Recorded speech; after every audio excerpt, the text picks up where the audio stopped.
Hello and welcome to another video from me, Rough Swordsman Wargamer. It's an open the box and it's an unboxing of a game that's been around for a little while, and this is the new P500 reprint, and here it is, Mark Herman's Empire of the Sun, the Pacific War 1941 to 1945, and as I've just said, freshly arrived from GMT's new batch of P500s. This is the second edition, third printing. So, what's all this about?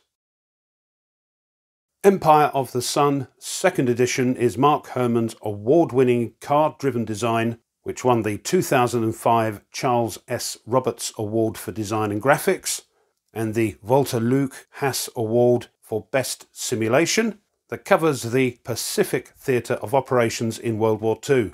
This historical simulation covers the action from Pearl Harbor until the surrender of Japan.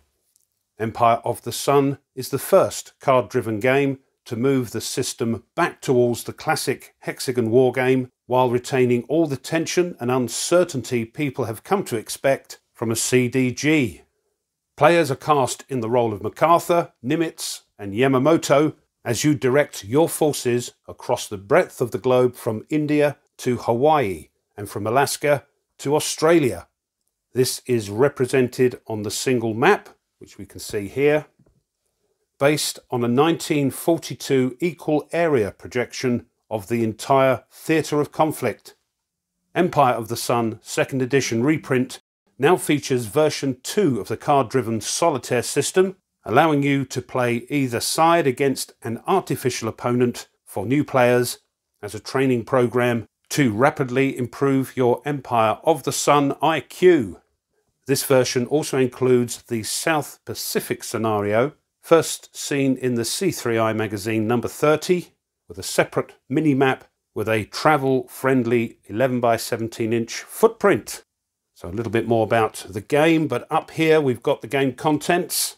And we have one 22 by 34 inch mounted map, one 11 by 17 inch unmounted mini-map, one player aid card, two identical combat result tables, one Japanese setup card, one Allied setup card, two Erasmus bot trifolds, one rules booklet, one solitaire rules booklet, two decks of cards, 86 for the Japanese, 84 for the Allied, 1.5 counter sheets, and two 10-sided die. Map, 150 miles per hex, players 1 to 2, units are brigades, divisions, corps and armies, ages 14 plus, time each turn 4 months. Here's a look at some of the cards and the counters. And on the game meter, the complexity is 7 out of 9, and the solitaire suitability 9 out of 9, which is the main reason I pulled the trigger on this one. And the credits, we've got game designer, of course, Mark Herman, art director Roger B. McGowan, usual crew of executive producers, production coordinator Tony Curtis, counter art and design Mark Simonich, Dave Lawrence and Roger McGowan, map art and design Mark Simonich, who was also editor for the rulebook layout, and the package art and logo design Roger B. McGowan. Right, let's get the shrink wrap off. The shrink wrap is off, so let's open the box. And of course the first thing we see are the rules, so let's have a look at those. This rulebook is quite a weighty tome, comes in at 56 pages, full colour, matte paper. I won't go through it in detail, but we'll have a quick look at some of the main headings here. So, introduction, components, setting up and the general course of play. Again, it's a game I've not played, so I don't know too much about what's going on at this stage. But here's a sequence of play. The cards, zones of influence, supply, activation and hex control.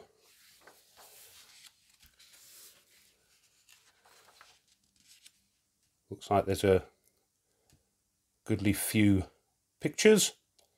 Offensives, movement and stacking, battle resolution,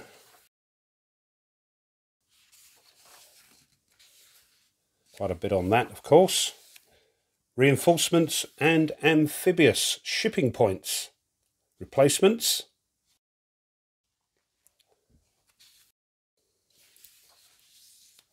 strategic warfare and national status,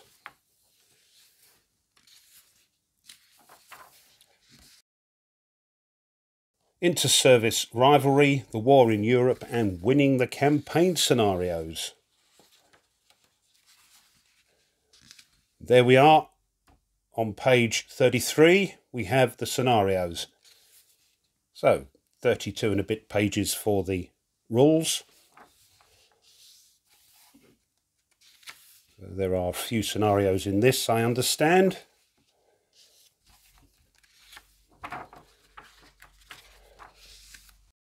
Showing you the setups, of course, for both sides, the markers you use.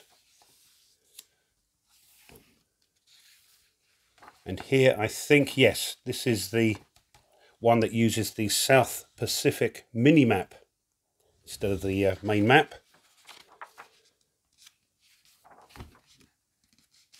Masters Scenario Setup List. There we go, and always good to see a comprehensive example of play. This is turn 1, December 1941.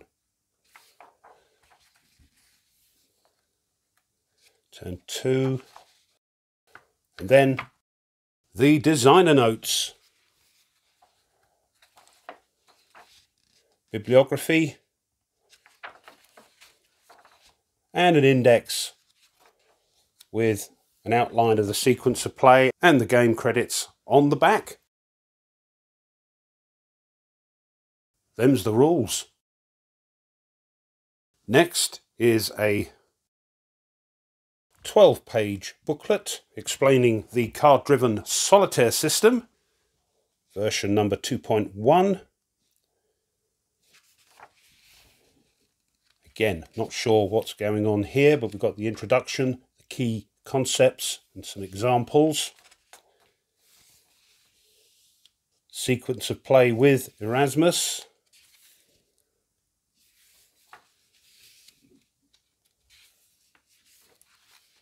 Continuing example of play. And there we are. Looking forward to this. And as mentioned earlier, here is that South Pacific mini-map, breaking the Bismarck barrier. As you can see, a nice small footprint, everything you need on the map. This was the one that was included originally in C3I magazine. Next, we have 2 copies of this player aid. So let's have a look at one of those in a little bit more detail. So we've got the ground combat results table, the air naval combat results table, terrain effects chart, Allied HQ National Command chart, inter-service rivalry. And on the other side, look at that. This is called the Battle Factor Calculator. Here's the Allied at start and reinforcement schedule, single-sided. And of course, one for the Japanese at start and reinforcement schedule. A single copy of this player aid, which shows us the sequence of play. The offensive phase is broken down here. A bit about the strategy cards. And inside we have the reinforcement placement, Allied replacements, replacement chart. Submarine warfare and strategic bombing, supply lines, unit activation, and they've got their rule ID with them, aircraft zone of influence, and on the back, the US political will and national surrender. Next we've got two trifold player aids for the Erasmus bot, one for the Allies and one for the Japanese. So let's have a quick look at the Allied Erasmus bot. This one's entitled the Endgame Phase, and again, not sure what's going on here, but inside we have one called All Phases Card Selection, and in the middle we've got All Phases Task Force Composition. Next to that, All Phases again, Reaction. Moving along to the back of the trifold, we've got a section that you use for the opening phases. And lastly, one for the mid-game phase. And I won't bother to show it, but the Japanese one is set out in exactly the same way. Next we have 1.5 sheets of counters. And here's the first sheet. Quite a low counter density for a game that encompasses the whole Pacific War. But for me, that's a good thing. 1/2-inch counters on the thick brown core. Not chock-a-block with information. In fact, virtually half of these look like to be admin counters, so very low density. And here's the other side, with what looks like the reduced values for the units.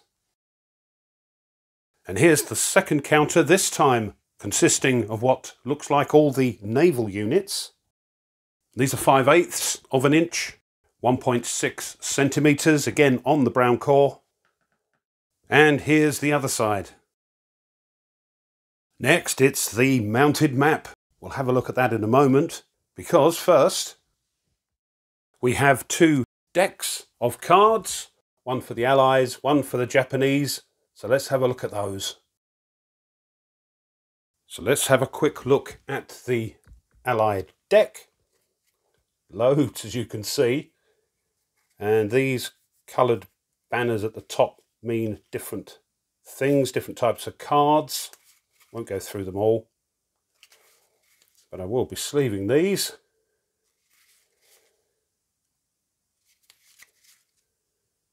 New submarine doctrine.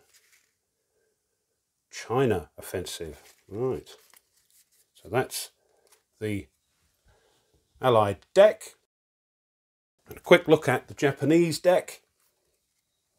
Operation Z. There we go.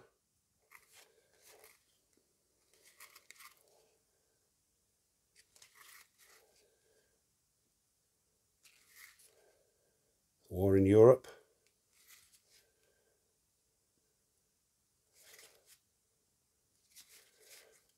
Looking good. Submarine attack.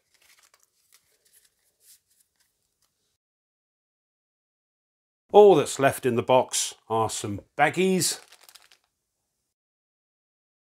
and 2 D10s. Right, let's have a look at that map. So here's the map in all its glory. It's not laying quite flat yet because I've got to put some books or something on it to flatten it down. But it's a great looking map. It's textured and it's a matte finish, which is great for videoing. So up here we've got Burma and China, Malaya, Sumatra, Java, Borneo, all the other islands here, New Guinea, a little bit of Australia, Japan, and some tracks and charts. So let's have a little close-up. So here we are in the South China Sea. Again, not a lot of detail on the map, of course, because we are zoomed out. And I understand Mark designed this game so he could play the whole of the Pacific War, rather than use his other game, Pacific War, which even he admits wasn't designed to play the whole Pacific War. So that's why this was conceived. Up in the top left-hand corner, we've got the terrain effects chart, the status of India and Burma's road status, and a little bit of the Chinese government front status, and a little bit of the Japanese divisions available in China track.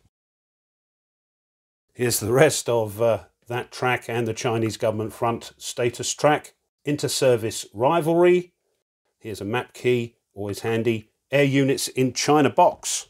Whizzing over to the top right-hand side, we see the Air Naval Combat Results Table with its modifiers, and next door the Ground Combat Results Table. On the left-hand side of the map in the middle, we've got the Game Turn Record track, the Political Will track, and the War in Europe track. And looking down at the bottom left-hand corner, we've got the Replacements chart and the Strategic Record track. And at the bottom, on top of Australia, we've got the Movement chart.